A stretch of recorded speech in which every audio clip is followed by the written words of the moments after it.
everybody, Megan Bullington here. I have a new recipe for you and I am pretty excited about this one. When Pampered Chef came out with the edible gift ideas for Christmas, I was so excited. I love it, I think it's awesome.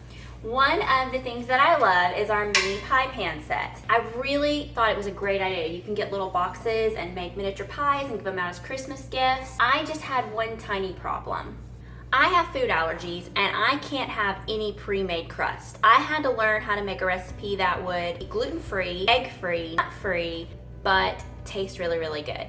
I mean, if you love gluten and butter with all of your heart, I still want you to love this recipe. And I think I've managed that. So let me show you how we make it. First thing we're gonna get started on is the crust. So let me walk you through what you're gonna need. The flour I'm gonna use is Cassava Flour. If you've never heard of it before, it's a gluten-free flour. It's made from arrowroot. And you will need 2.5 cups of that. You will also need 1 cup of lard. Yes, I did say lard. It makes the crust fantastic. Oh my gosh, it's so good.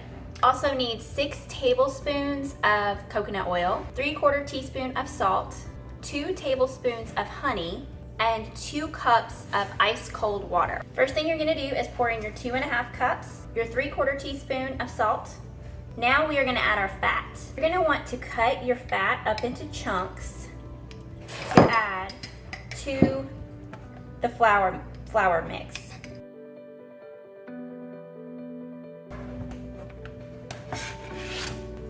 Now I've already measured out my lard, and as you can see, it's already in little pieces, so I'm gonna go ahead and add that. Now the next thing that we're gonna wanna do is add our 2 cups of water very slowly. I'm gonna walk you through this.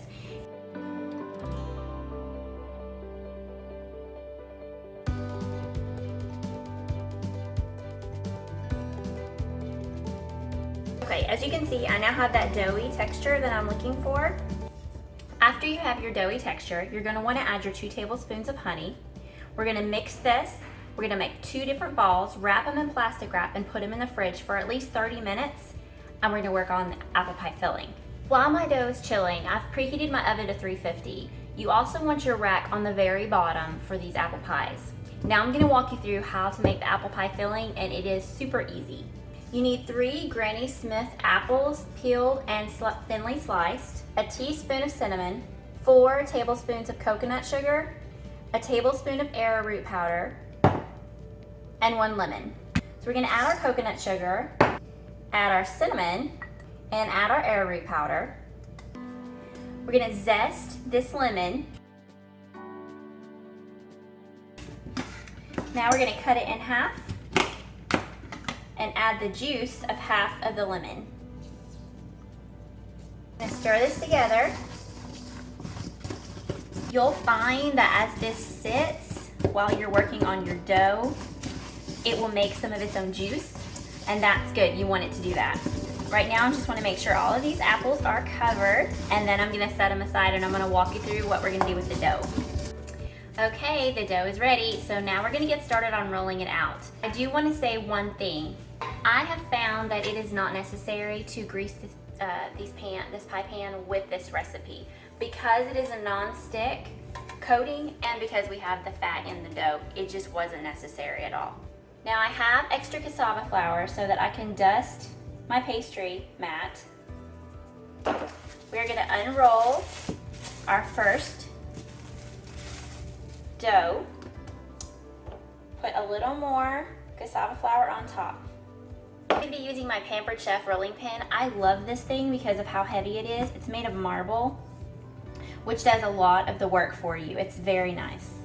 If your dough is sticking to your rolling pin, that just means you need a little bit more flour on top.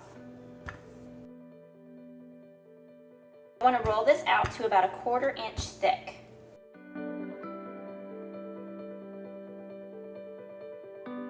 Now, you will get 2 different pie cutters with this pie pan. You'll use the biggest first, obviously, to go on the bottom. So we're gonna cut our bottom crust. I have found that my mini nylon spatula works best at getting this dough up.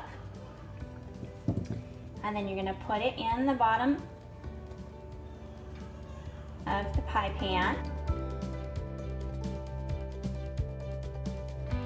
And then we do the next one. Okay, we have our bottom crust in, and now we're gonna add our apple pie filling. There's one little thing you're gonna wanna do differently with the top. Of course, you wanna make sure you use the smaller of the 2 pie cutters. You'll cut your crust, silicone basting brush, and we're gonna just put a little bit of water around the edge. And this is gonna act as a paste to glue the top crust to the bottom.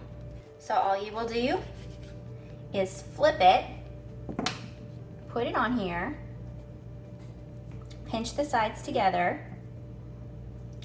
and then you will take your mix and chop, push it down, and then you'll have your pinwheel.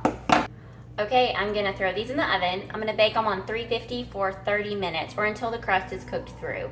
And I'll show you what they look like when they're done. Okay, they're done. I have them out on the cooling rack. They look amazing. Let me show you how they look. So good. So that's what they look like. They taste fantastic. So I hope you guys enjoyed this recipe. Post any comments or questions you have below. Thanks. Bye.